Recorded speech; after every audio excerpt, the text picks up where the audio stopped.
విశాఖ జిల్లాలో ఫిబ్రవరి నెలకు సంబంధించి ప్రాపర్టీ రికవరీ మేళ జరిగింది. 12 అవర్స్లోనే మేము ముద్దాయిని పట్టుకోవడం జరిగింది. ఫ్రెండ్లీ పోలీసింగ్ అద్భుతంగా పనిచేయటం అనేది జరుగుతుంది.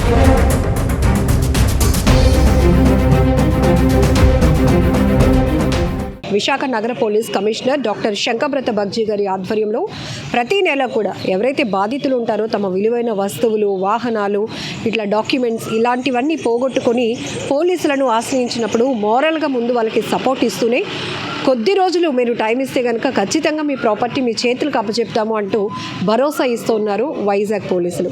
ఆ కోణంలోనే చూస్తే ప్రతి నెల మనం ఎంతో మందితో మాట్లాడిస్తున్నాం. ఎందుకంటే వాళ్ళు ఒక వస్తువు పోగొట్టుకున్న వాళ్ళకే తెలుస్తుంది ఆ పెయిన్ ఎలా ఉంటుంది అనేది. దాంట్లో రకరకాల కారణాలు కావచ్చు, కొన్ని వస్తువులతో ఎమోషన్ ఉంటుంది, కొన్ని వస్తువులు ఏంటంటే వాళ్ళతో పాటు లైఫ్ లాంగ్ ట్రావెల్ అవ్వాలి అని కోరుకునేవి ఉంటాయి. అలాంటివి చోరీకి గురైనప్పుడు వాళ్ళలో వచ్చే పెయిన్ ఎలా ఉంటుందో మనం అనేక సందర్భాల్లో చాలామందితో మాట్లాడిస్తున్నాం. సో ఫిబ్రవరి నెలకు సంబంధించి ప్రాపర్టీ రికవరీ మేళలో 4th టౌన్ పోలీస్ స్టేషన్ పరిధిలో కూడా ఒక చోరీ కేసునైతే పోలీసులు ఛేదించి బాధితులకు వారి నగలను అప్పగించడం జరిగింది. మీ పేరండి? నా పేరు అప్పలనాయుడు అండి. మా రిలేటివ్స్ అండి. ఈ గోల్డ్ సుమారుగా ఒక 280 గ్రాములు ఫిబ్రవరి సుమారుగా 20 lakh పైన ఉండొచ్చండి. మా చుట్టాలు వాళ్ళు విజయవాడ వెళ్ళి విజయవాడ ఫిబ్రవరి 3వ తేదీన శ్రీకాకుళం వెళ్ళడం కోసం రత్నాచల్ ఎక్స్ప్రెస్లో వచ్చారండి. వీళ్ళు వస్తూ ట్రైన్ దిగి ఆ 3వ తేదీన ఒక ఆటో ఏంటంటే వీళ్ళు మాట్లాడుకొని ఆర్టీసీ కాంప్లెక్స్ వరకు వచ్చారండి. ఈ మధ్యలో వీళ్ళు ఎక్కినటువంటి ఆటో ఇద్దరు మహిళలు ఎక్కడం జరిగింది. వీళ్ళు ఎక్కి ఆటోమేటిక్గా దిగి ఆ శ్రీకాకుళం వెళ్ళిపోయి ఆ మరుసటి రోజు చూసుకున్నారు. అంటే వీళ్ళ బ్యాగులో ఏంటంటే ఒక ఫంక్షన్కి వెళ్తున్నారు. వీళ్ళు ఆ 280 గ్రాములు ఏంటంటే ఆ బంగారం మరుసటి రోజు చూసుకుంటే లేదు. అసలు ఇది ఎక్కడ పోయిందో తెలియదు వాళ్ళకి ముందు. ట్రావెల్ అయ్యి వచ్చాం అందులో ఉంది అనుకున్నారు వాళ్ళు. అసలు ఎక్కడ పోయిందా, అక్కడ ఇంటి దగ్గర పోయిందా, శ్రీకాకుళంలో ఈ చుట్టాల ఇంట్లో పోయిందా, లేదా బస్సులో పోయిందా, ట్రైన్లో పోయిందని తెలియదు అనమాట. అయితే ఇమీడియట్గా 112కి కంప్లైంట్ ఇవ్వటం జరిగింది. 4th టౌన్ సిఐ గారు కోరాడ రామారావు గారు ఇమీడియట్గా రెస్పాండ్ అయ్యారండి. రెస్పాండ్ అయ్యి మీరు ఇమీడియట్గా అక్కడికి వెళ్ళండి అని వాళ్ళకి చెప్తే వెళ్ళి కొన్ని ఫోటోలు చూపించారనమాట. అంటే వీళ్ళకి ఒక డౌట్ ఉంది, మాకు ఆటోలో పోయింది, సస్పెక్టివ్గా ఇద్దరు ఏంటంటే మహిళలు ఎక్కారు, వాళ్ళు ఏంటంటే తీసుంటారనేటువంటి ఒక అనుమానం వీళ్ళకి ఉంది. ఆ డౌట్ రైజ్ చేశారు. ఇమీడియట్గా 4th టౌన్లో ఆ ఎస్ఐ గారు, ఏఎస్ఐ గారు కొన్ని ఫోటోలు చూపించారనమాట. ఎగ్జాక్ట్గా వీళ్ళు ఆటోలో ఎక్కినటువంటి మహిళల ఫోటోలు అందులో ఉన్నాయి. దాంతో ఏంటంటే రామారావు గారు నేతృత్వంలో ఈ యొక్క పోలీస్ టీం ఇమీడియట్గా వితిన్ 1.5 hour 2 hours రికవరీ అనేది చేయటం జరిగిందనమాట. ఇది మనకి thank you to Visakhapatnam police.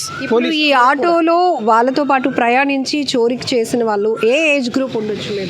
వీళ్ళు సుమారుగా ఒక 50-55 అండి. ఒక ఆమె 50, ఇంకొక ఆమె 55 ఏజ్ గ్రూప్. వాళ్ళు ప్రొఫెషనల్ అంటే వాళ్ళు ప్రొఫెషనల్ దొంగలేనండి. వాళ్ళు మన పోలీసులు చెప్పినటువంటి దీని ప్రకారం వాళ్ళపైన 36 కేసులు ఏంటంటే ఉన్నాయట. కాబట్టి ఇమీడియట్గా రికవరీ కూడా అయింది. అంటే ఫోటోలు గుర్తించడంతో దాంతో పోలీసు వారి కృషి కూడా మన సిపి గారి నేతృత్వంలో విశాఖపట్నంలో పోలీస్ ఏంటంటే ఫ్రెండ్లీ పోలీసింగ్ అద్భుతంగా పనిచేయటం అనేది జరుగుతుంది. Thank you to within 2 hours. ఇంకా వితిన్ 2 hours ట్రేస్ అయిందండి. ఇంకా అంటే మనం కంప్లైంట్ ఇచ్చినటువంటి 2 hours వీళ్ళు ఫోటో ఐడెంటిఫై చేశారు. వీళ్ళు ఏంటంటే వెళ్ళి ఇమీడియట్గా తీసుకొచ్చారనమాట. ఇంకేది మిరాకిల్ అంటే అద్భుతం అనమాట. మ్యాక్సిమం అలా ఏంటంటే మరి దొరుకుతుంది అనేటువంటి ఆశ అయితే లేదు, కానీ అద్భుతంగా దొరికింది.